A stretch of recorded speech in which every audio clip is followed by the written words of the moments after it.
This is the Coin Show Podcast. The show about coins and coin collecting. And not just any show. This is the #1 coin collecting podcast. Going 10 years strong. Here's Matt Dinger and Mike Nodelman on the Coin Show Podcast. It is episode 176 of the Coin Show Podcast, and on this episode of the Coin Show Podcast, Matt and I are going to talk about what goes on in the shop. We are going to do a dueling coolest thing, and maybe some other surprises, maybe some listener questions. You never know. But first, as always, the news. I hate your surprises.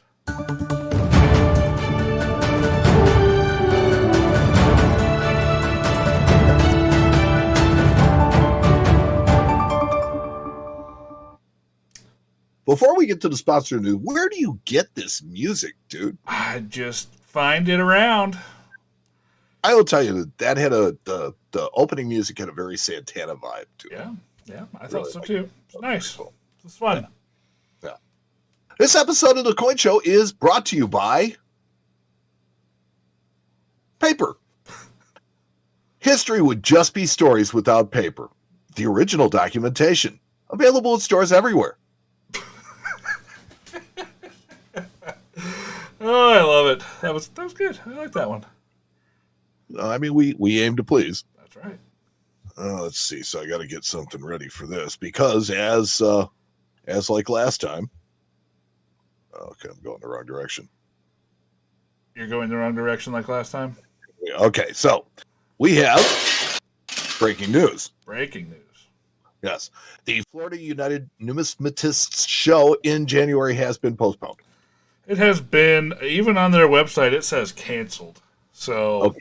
I was just trying to be optimistic. The Fund Board has worked hard to make this show a reality, desperately wanting to provide a venue for our dealers to get back to what they love and have our numismatic community be able to convene again. However, it has become clear that the cons far outweigh the pros at this point in time.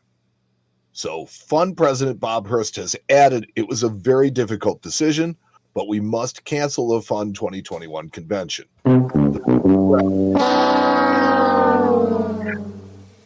The board of directors agreed to continue as long as the percentage of positive COVID-19 tests stayed at 10% or less in Orange County, Florida. Currently, it is at 14%, and we cannot wait to see if it will go down. Making the decision to cancel this 66th annual show was not made in haste. I hope to see you all at Summer Fun 2021. Yeah, I mean, I don't fault them whatsoever for that decision. Well, no, look, congregating large groups of people is just not a really good idea right now. And it's not a political issue. It's just not. No, you're exactly right. I agree. It's a public health issue.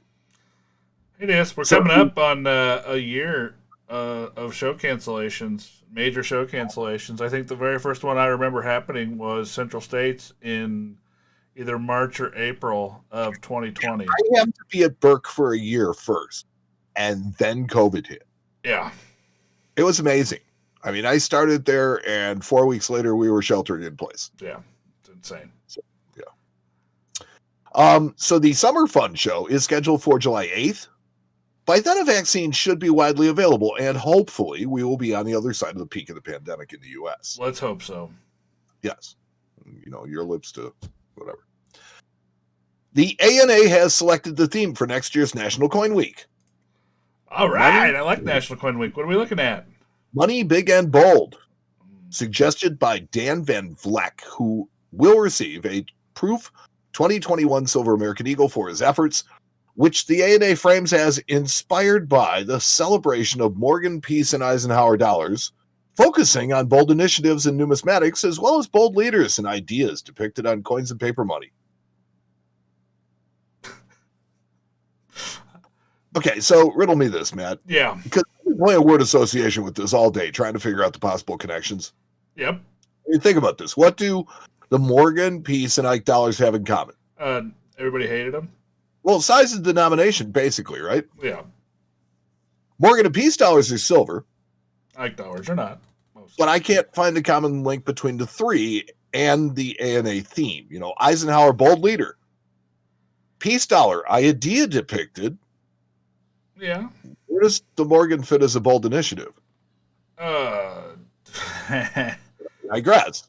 I mean, maybe. That's kind of the thing is I like the initial idea of, you know, money big and bold. Okay, so, you know, let's celebrate big coins. I think what they're trying to do is capitalize on the potential, and now it's becoming a potential minting of 2021 peace dollars and Morgan dollars. Yeah.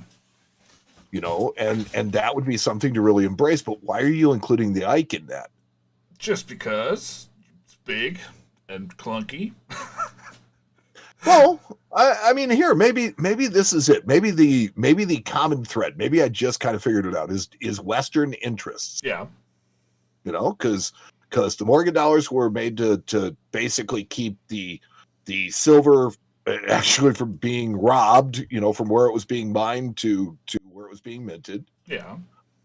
And to also, you know, appease the silver industry. The peace dollars were there basically to replace the Morgan dollars we were melting and, you know, selling metal to Britain. So I don't know. You know, me neither. I like your answer, though. I'm going to go with you. But I digress. PCGS has passed another milestone, having certified 45 million coins over their history, or coins, tokens, and banknotes. A medal honoring the funeral of first President George Washington was the milestone 45 million coins, 45th million medal or token to be certified and graded with a combined value of over $41.7 billion US. I mean, that just tells you what kind of what kind of force this company is in the industry. I mean, there's a couple of these companies that just grade the heck out of stuff, and good for them.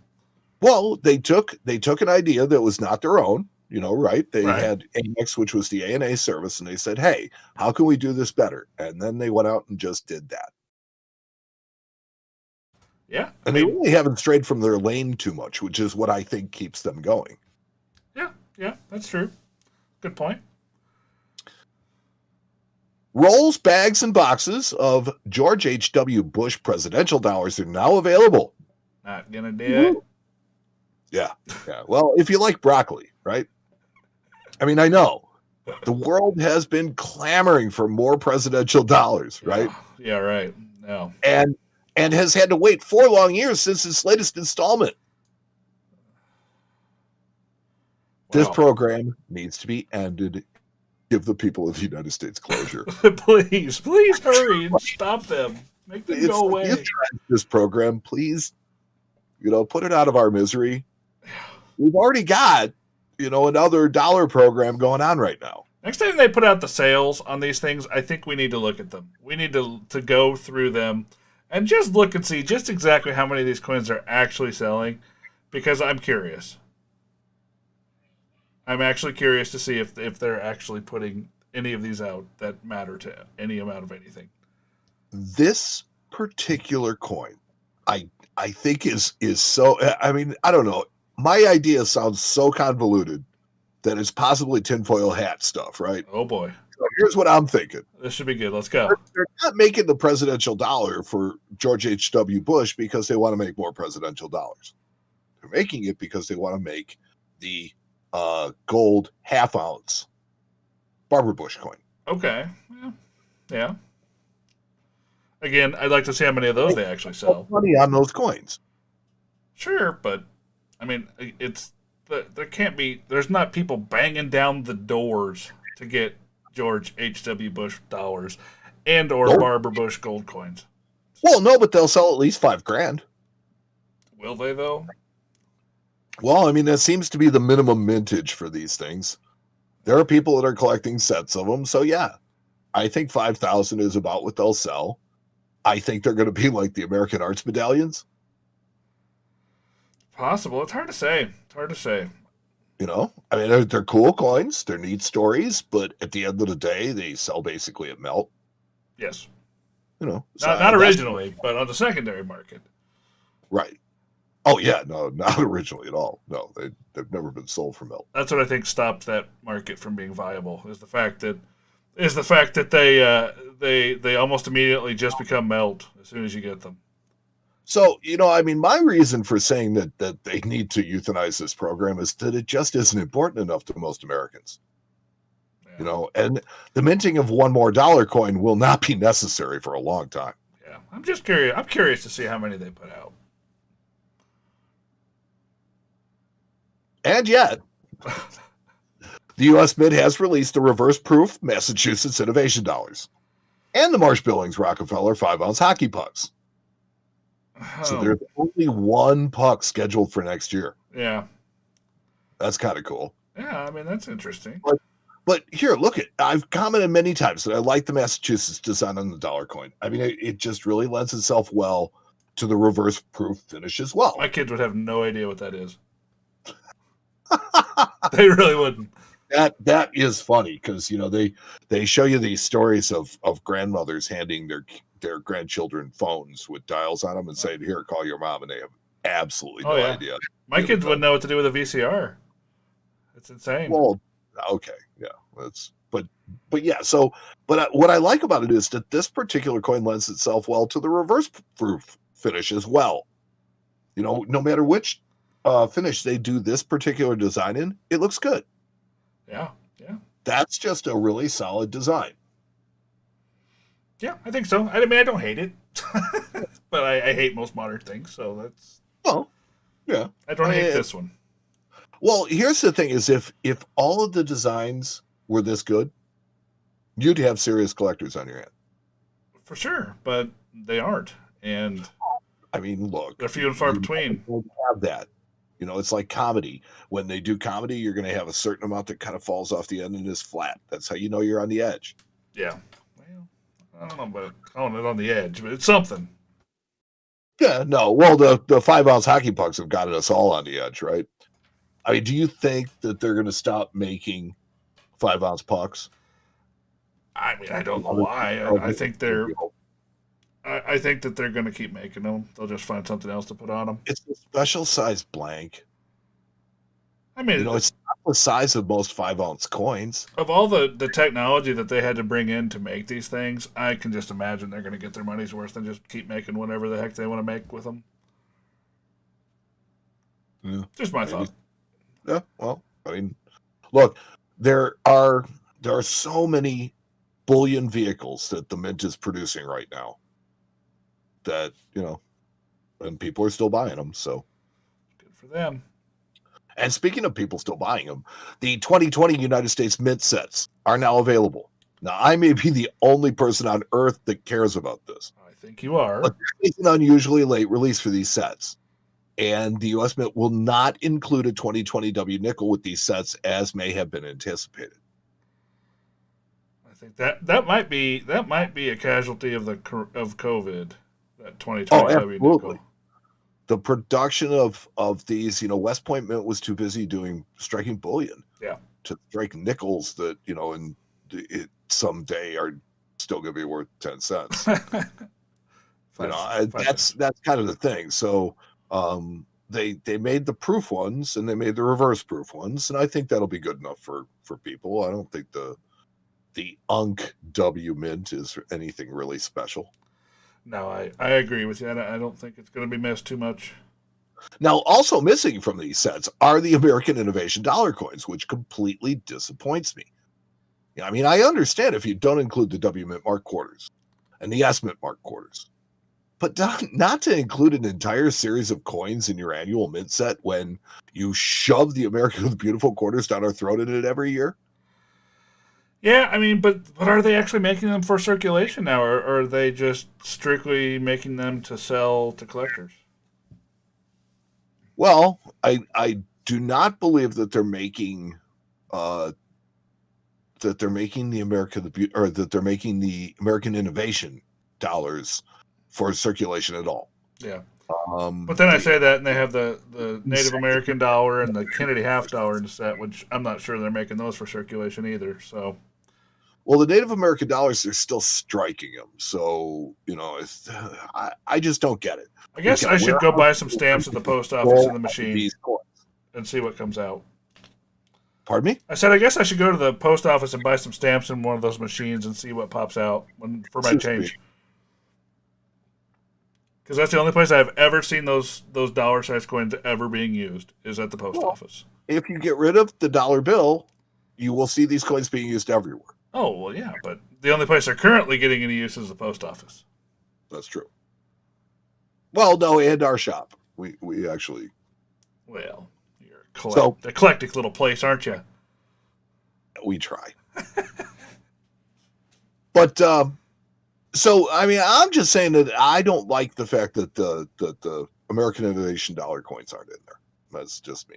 Yeah. Oh, and by the way, they jacked the price $4.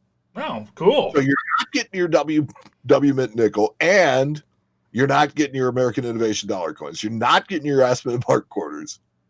But it's $4. And they jacked the price $4. Yeah, nice of them. Yeah.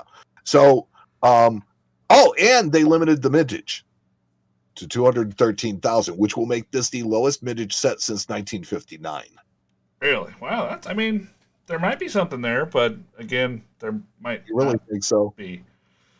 See, I think that there's a lesson being taught to collectors right now by the Privy Mark Silver Eagles.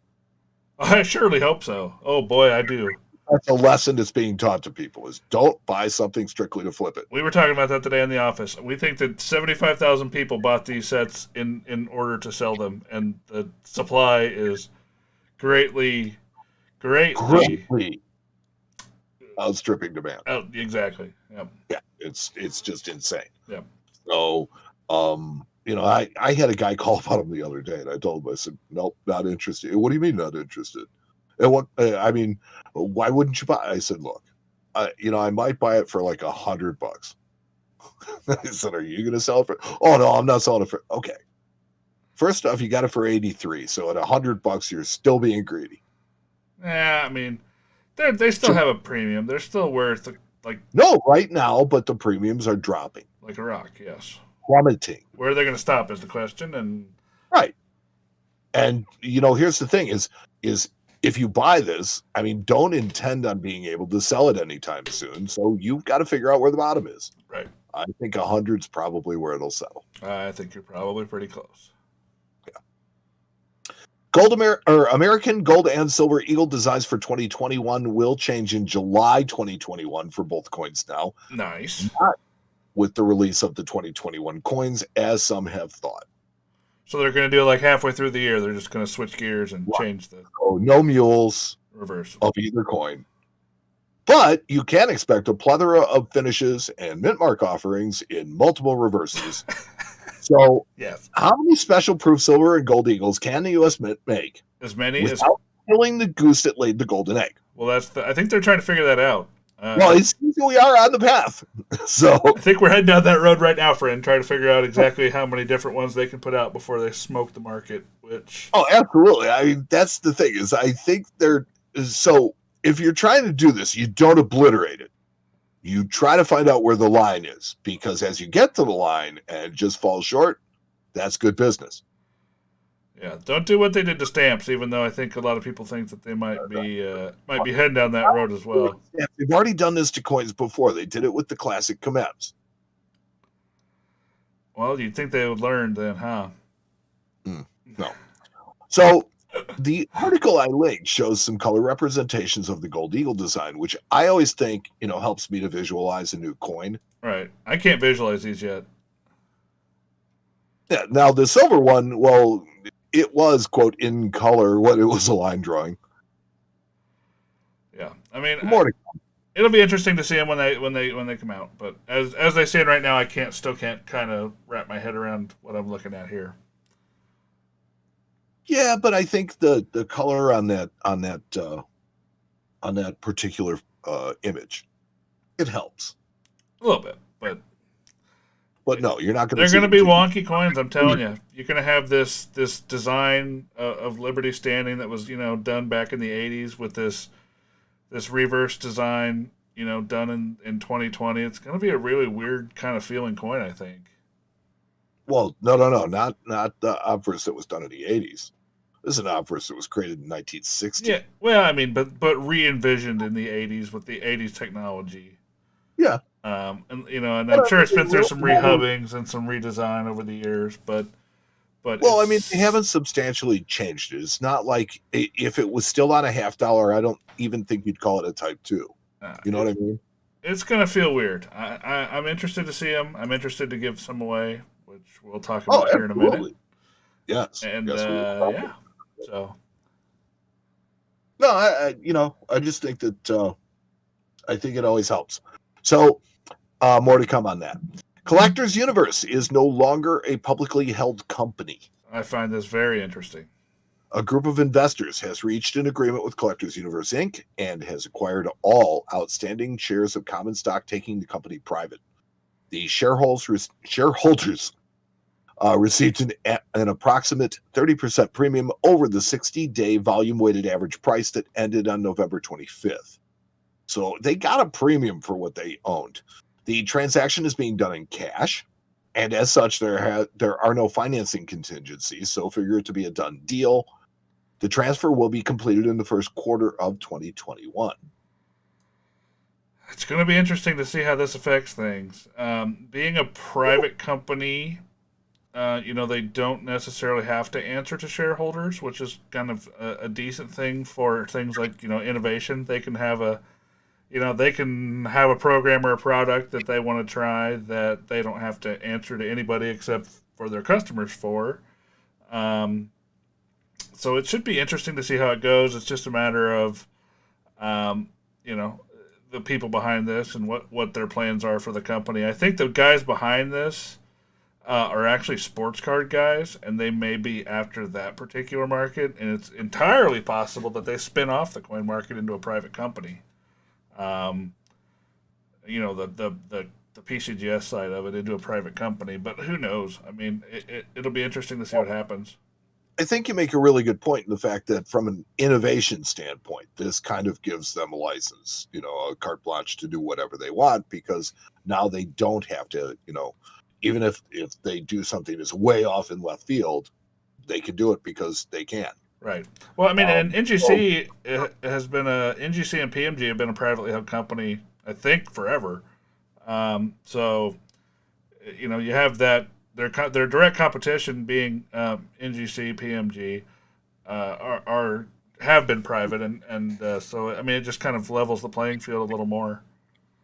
Yeah, I mean I would guess so. I as a collector just didn't see any real difference between the publicly held and the non-publicly held grading services. We will see. We will see what happens. Do the same thing from that standpoint. So yeah, I mean time will tell. We'll see.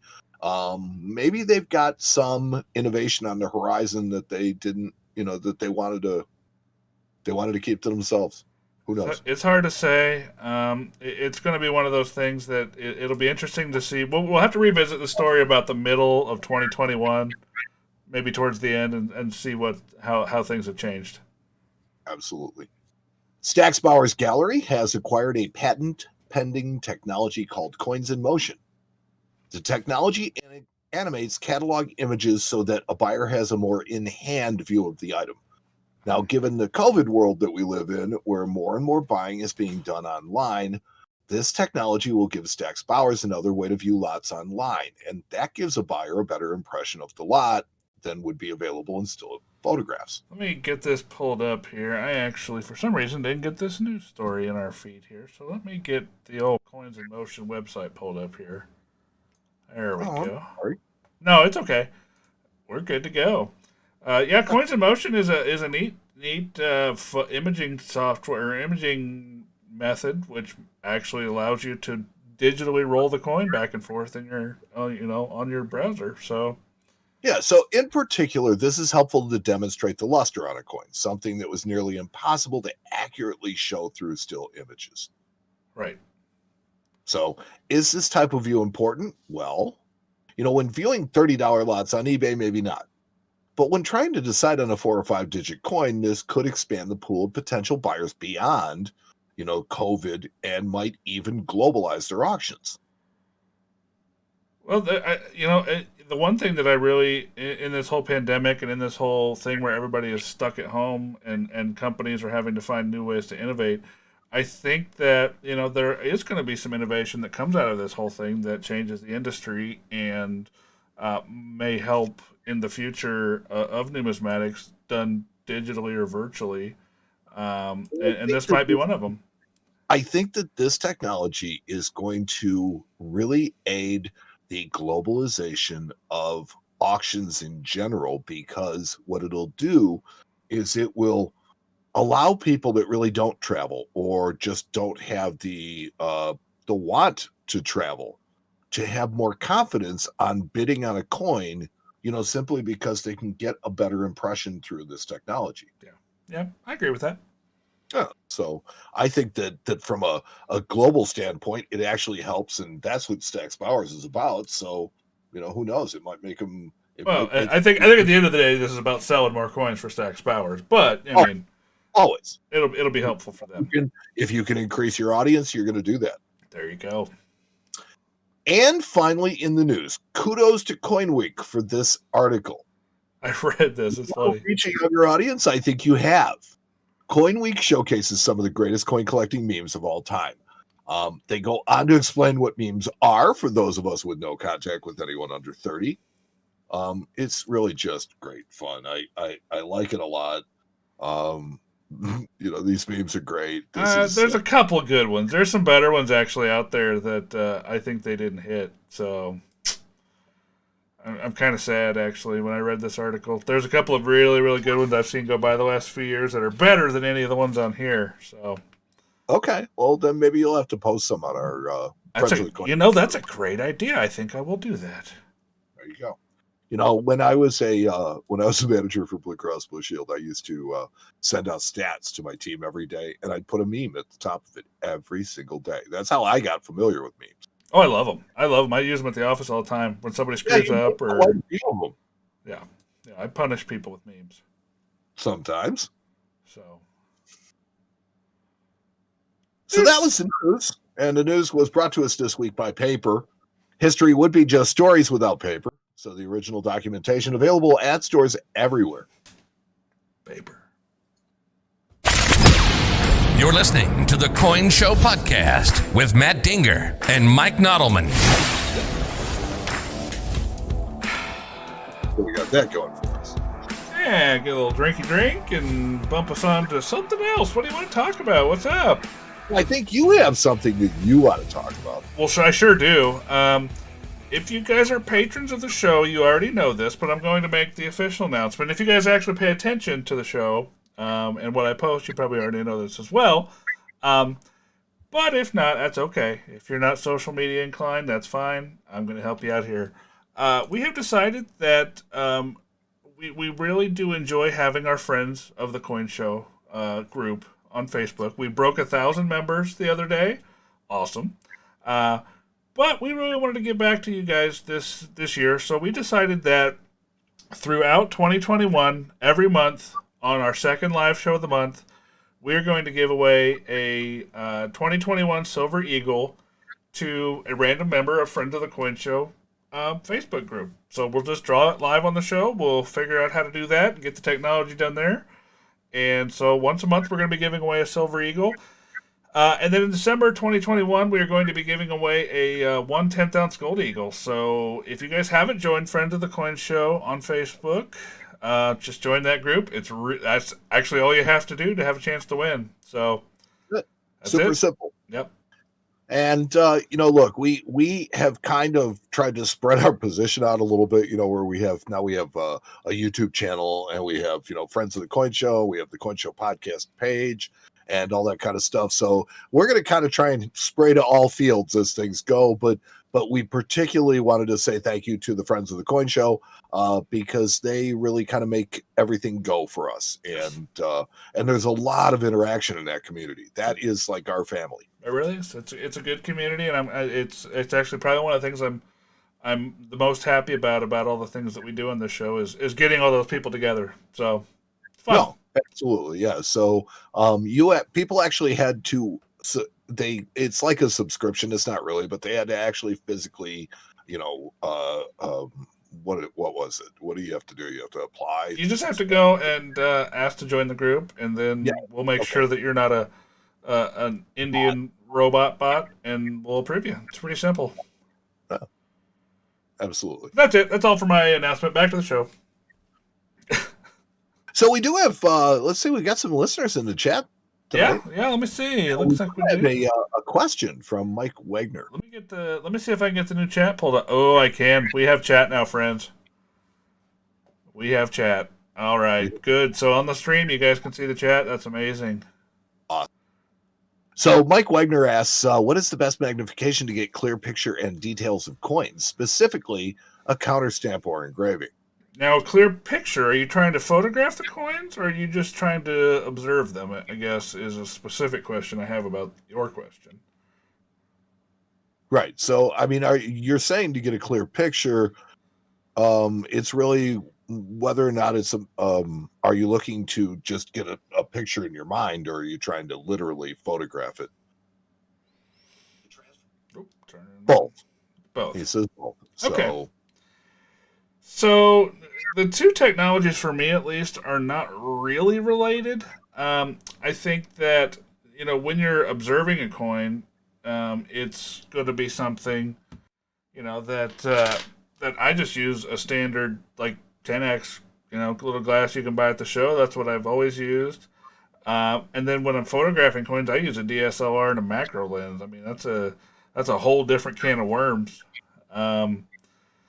But yeah, I just use a standard. This is just one of those Harris 10x things you can buy at the coin show. I always just use these cheapo ones because if I'm ever at a coin show and I lose it, I know where I can go get another one, and then I won't have to figure out a new glass. And so that's my reasoning behind that one. But I mean, I carry a Bosch and Lomb 5 times, just a little box loop in my pocket, which is exactly the same. It's so yeah, you don't really need much more than that. But I think that your point is really good with, you're using a macro lens. That's going to give you all the magnification you need. So trying to combine the two, trying to combine a camera and a loop can be kind of tricky. It can be done, but it can be really tricky. Yeah, I mean, you can get good pictures with a device, a phone. The phone cameras now these days are well enough to get decent pictures of things. It's just a matter of it takes a little getting used to. I'll just say that much, I guess. Yeah. So yeah, I think as with anything, you can become skilled at it. It's a matter of what your personal desire is. Right. I had a question earlier. Let me rattle this one off. I actually thought it was a good question. It was posted on one of the posts on Facebook for, just saying that we were having our show tonight. And it says, I have a question for tonight that I don't think was answered before. How would one go about working with a dealer to locate nice coins in a particular series? So, I guess I can give my answer to that, and then Mike, you can see if you agree or disagree with me. I think that first and foremost, when it comes to working with a dealer, you have to be on the same page. The dealer has to know what kind of coins that you are looking for. But they also have to, that's not necessarily an easy thing to do.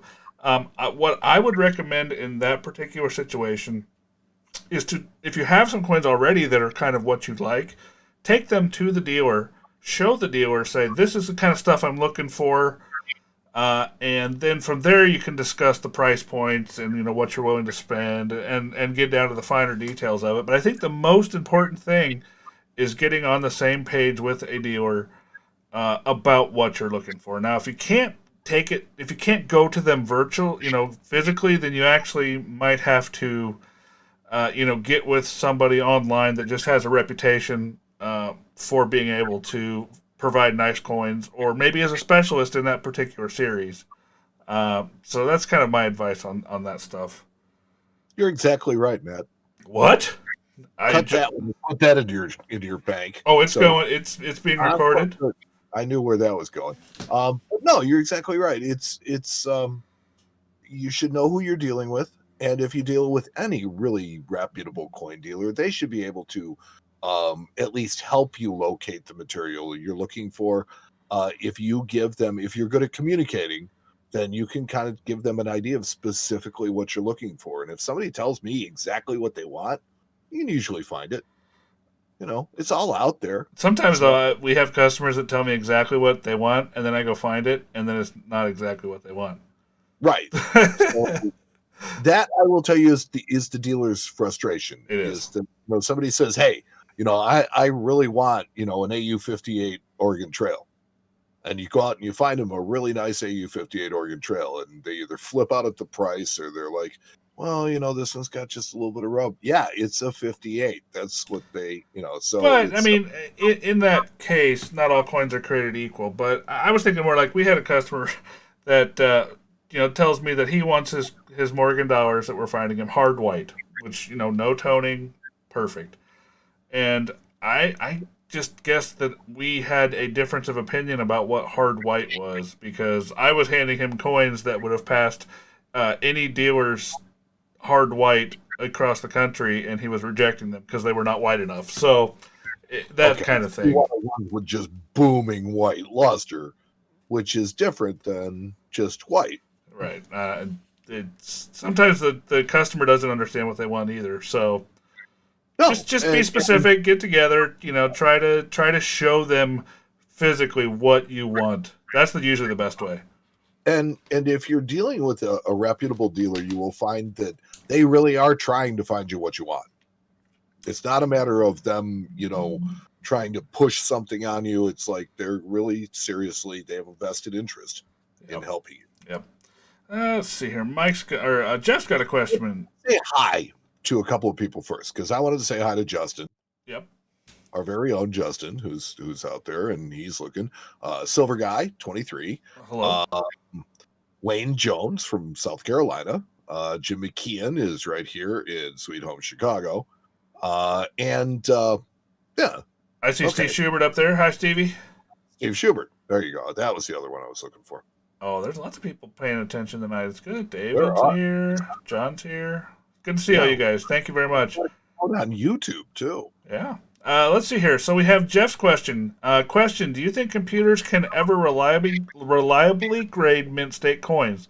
Thinking of PCGS as new owners. So I did read what I think you're probably referring to as well.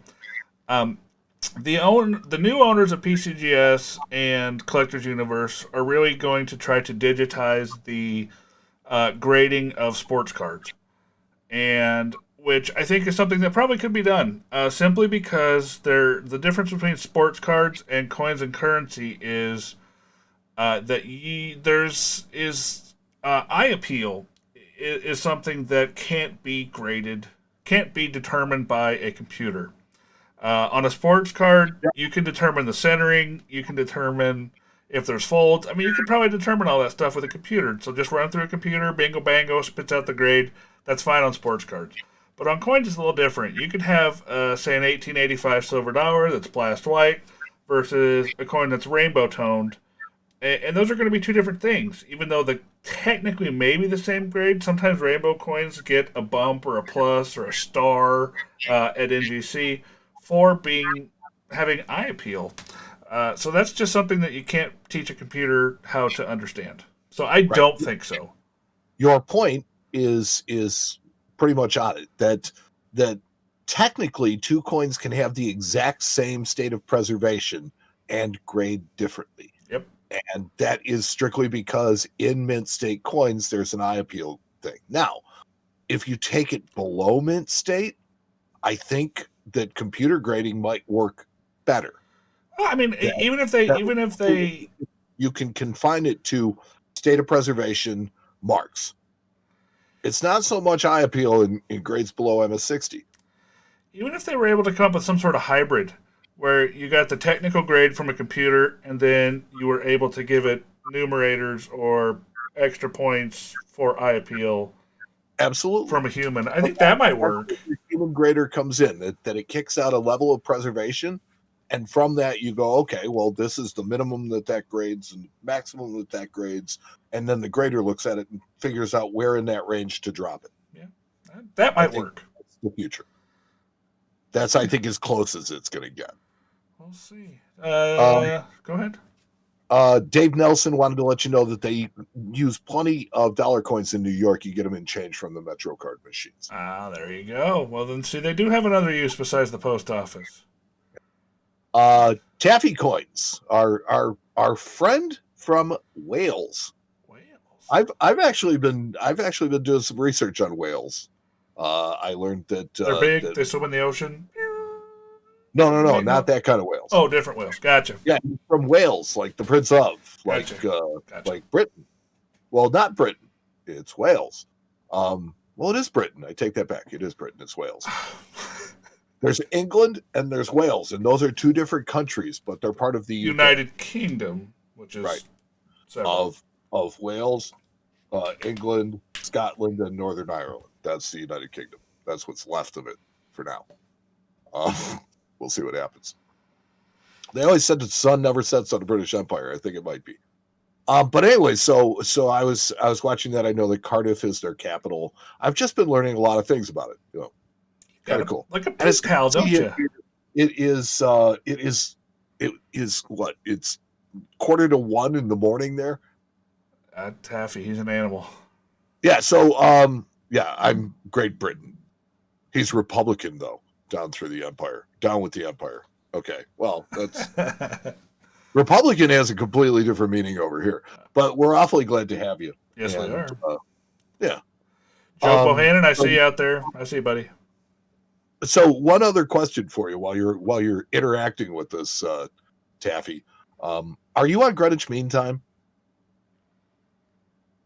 TikTok. Oh, go ahead and ask another question here. The answer, I'm just asking. That's, Jim has a question. Says, do you think this new thing the Mint is going to work for them? Would you like to see them in? Where would you like to see them in the next year?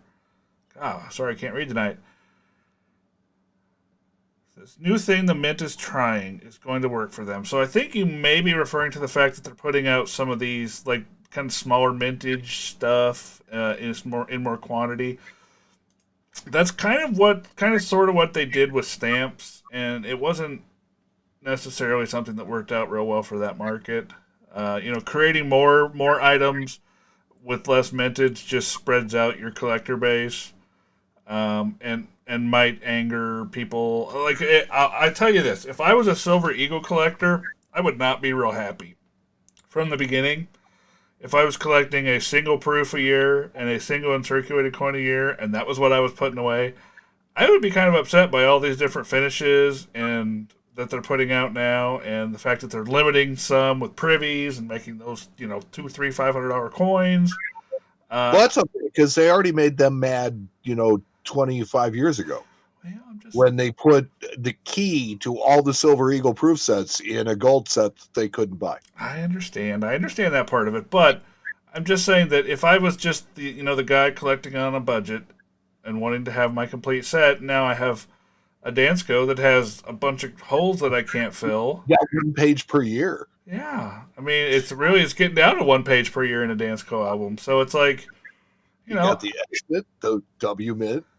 Now they're doing that every year. They've done it for the last 3 years where they had an S-Mint proof and a W-Mint proof. I know. They jacked the price on them this year. I mean, really jacked the price on them. They're what, $73 or something like that? Yeah, it's just insane. So I don't know. I don't think so. It's not something that I like to see as a dealer because I don't try to deal in a lot of modern product if I can help it. But you never know what's going to come through the door. So it's one of those things that, I have to train my guys that work in the office as to which coin they're looking at. If they have 2 proof Eagles, one of which has an S-Mint mark and one of which has a W-Mint mark, and there's a difference in price, my guys don't know that. There is a big difference. Well, yeah, my guys look at a proof Eagle and think it's a proof Eagle because we see, hundreds of them a week. Yeah. By the box load. Sometimes.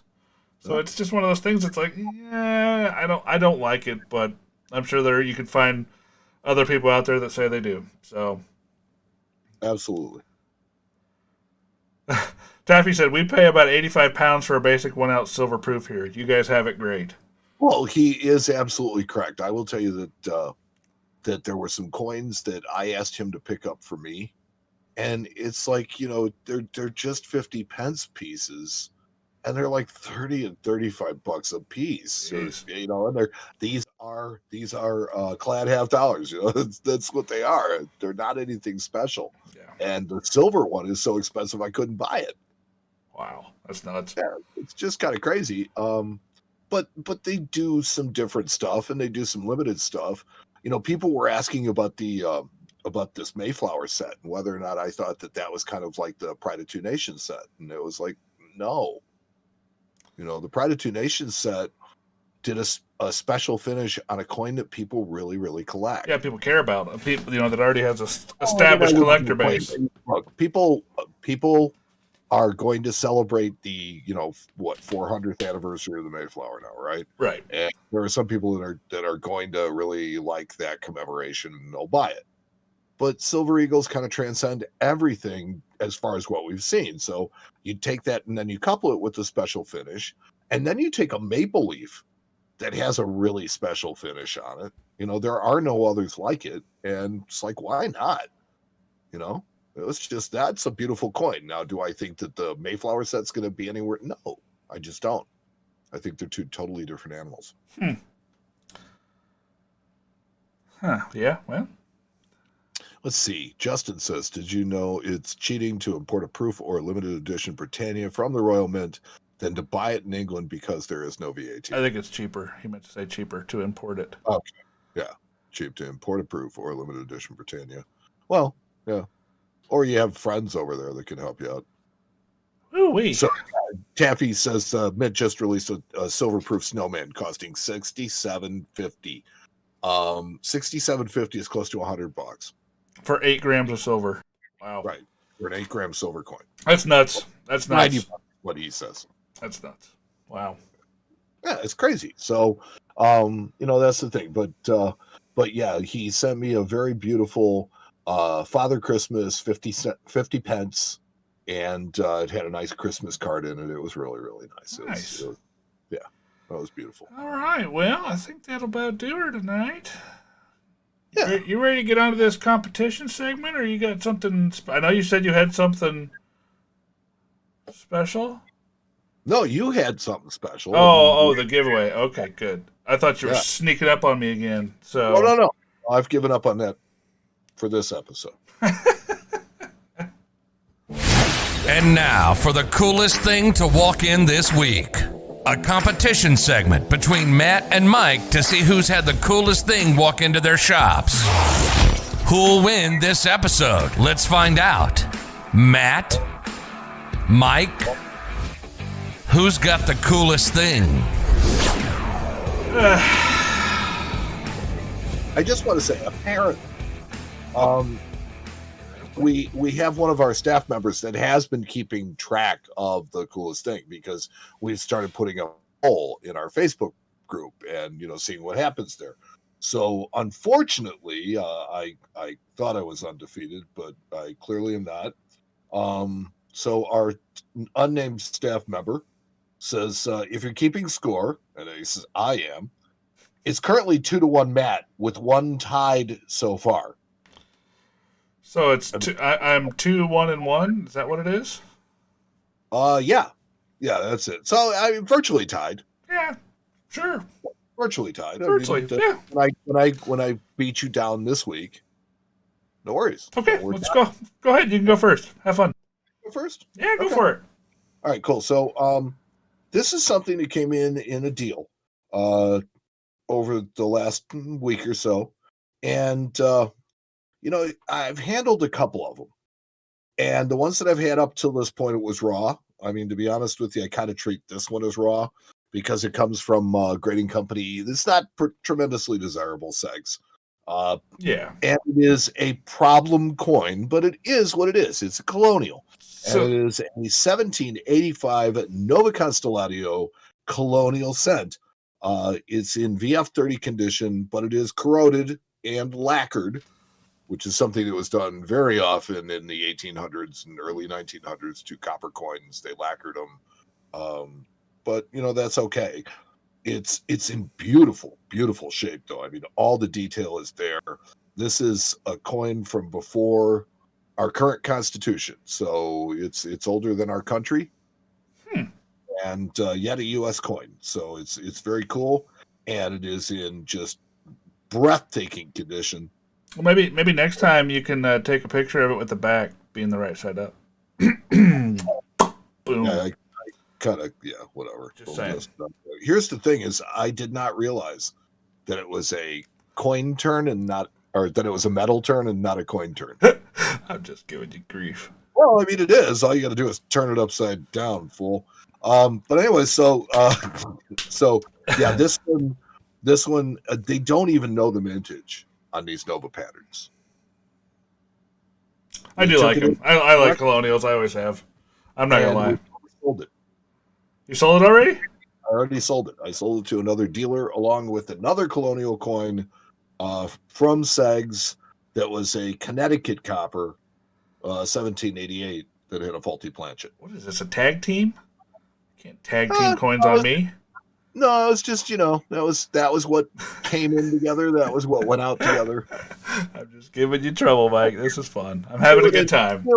In colonial copper, I like colonials. They're fun. Yeah. Well, let me show you what I got. If you guys are fans of this show, you might remember one of these from a few episodes ago, but I bought another one, and since it was cool enough to make it last time, it was probably cool enough to make it again this time. So I bought a token from Charleston, South Carolina, for a person named W.W. Wilbur, who was an auctioneer in Charleston in the 1840s and 50s. And among the things he sold, he was actually a slave auctioneer. He did sell slaves. So one of the very, very few pieces that is actually tied to the slave trade that is somewhat affordable. These tokens, in lower grade are worth $75 to $100. When they get kind of in a mid grade like this, they're worth $200 or $300. So it's definitely still something that is affordable. But very, very historic piece and kind of a dark time in our country's history. But you can find them out there. They do exist. So I thought that was cool. That was my coolest thing. And this one's NGC graded. Oh yeah, I'm sorry. This one's NGC graded VF30. Let's see. It says collection broker, notary public. Yeah, I think the guy did all sorts of stuff. He did all sorts of different things. This is a merchants and manufacturers agent. He was an auctioneer, and this has some really nice detail to it. I mean, it still is it saw some circulation. I think the connection to the slave trade is something that kind of, I don't know how it makes me feel about it. Oh, right. It's one of the things that makes you think, and it makes you have some feels. No, That's okay. And look, it's part of our history, so you can't deny it. It happened. Right. Now you just have to figure out how to deal with it and how to go forward. That's right. So, Interesting piece. I thought it was neat. I know there are actually a couple of collectors out there that do exhibits on this particular person and token. So if you hit some of the big shows, you can actually see that there are some collector exhibits with multiple examples of these. So just something neat, a piece of history I thought was fun, and wanted you guys to take a look at it. So that was my coolest thing. So copper versus copper, and we'll have the poll up on our. Which is it on? Is it on Friends of the Coin Show? It will be on Friends of the Coin Show, yeah. So if you haven't joined yet, well, we hopefully have given you a really good reason tonight to do so. Hopefully. Wow. I think we just did it, Mike. I think we just got to the end of 176, unless you have anything else that you need to do or say. Well, I mean, there's lots of things that I'd like to do and say. But no, this was just kind of compact in there, and this just kind of, this is the monolithic. Yeah, shapow. Shapow. It's a live Chappelle. Did you hear that? It sounds just like it. So one of the things that we've asked our listeners is, look, we're going to go back and we're going to do kind of a retread segment. Oh, I forgot about this. Yeah, so we're going to do a retread segment, and what we're asking is, there were some segments that we did when we were audio only. So we're talking like the first 150 shows. Yeah. I think by the time we stopped doing those segments was around show 100. Probably right around there. So you can go back and you can take your choice of a couple of different segments on Susan B. Anthony's, or other things, but you can request some of these segments to be redone now with visuals. And I think that one of the best examples we got came from our unnamed associate, who said, hey, why don't you do something on grading? Something that we never tackled because grading is such a visual thing. You just can't describe it on radio. Well, you can, but it just doesn't work as well. Right.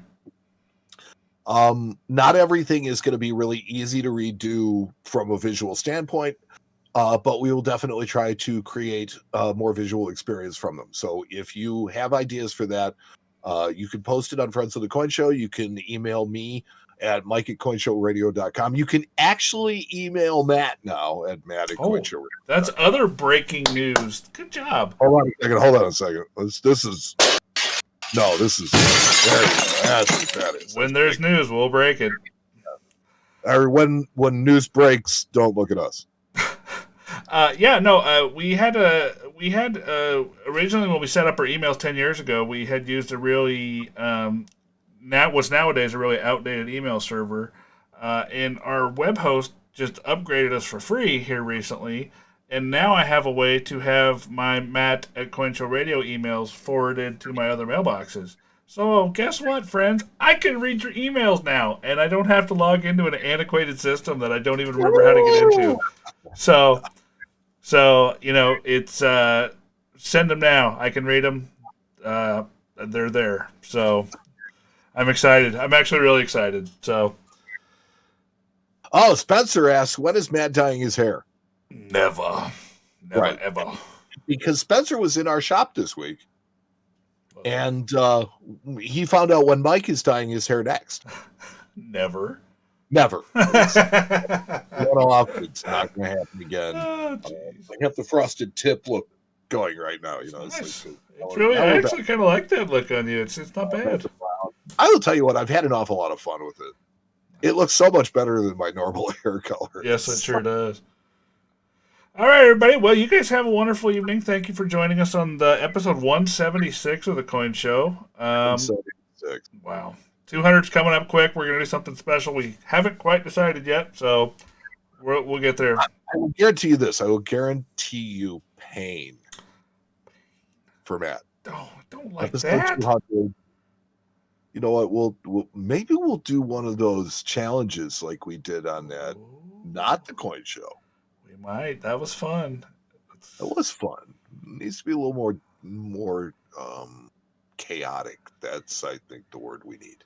I don't. You're scaring me. I'm not sure if I like you anymore. Oh, you're freaking me out, man. Like me anymore. Freaking me out, bro. All right, everybody, you guys have a wonderful evening. Thanks for joining us. Check, make sure there's nothing else. No, nothing in the mailbox. All right, cool. So thank you to everybody who joined us. Thanks to all you who commented. Thank you to everybody who listened or will listen in the future or watch us. You can catch us on Facebook. Join our Friends of the Coin Show podcast. Join that group, because we're giving away silver and gold this year.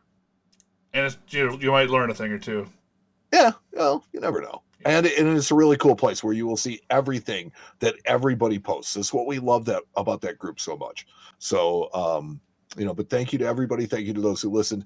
Thank you to all of our friends at Patreon and all of the patrons of our podcast. Without you, we couldn't do a lot of the stuff that we do. And so we really appreciate you for it. Thank you to Justin for all the stuff that he does behind the scenes. Thank you to Ernesto for, taking care of our Facebook page every single day. You can catch us on Twitter. You can catch us on Instagram. Don't forget. And don't forget Barry. That's for making my life difficult. That's the unnamed associate, Barry Swan, who is just absolutely making my life difficult. Oh, I'm sorry. Yeah, he's making my life difficult. Yeah. Jerk. We're gonna gang up on you for the 200.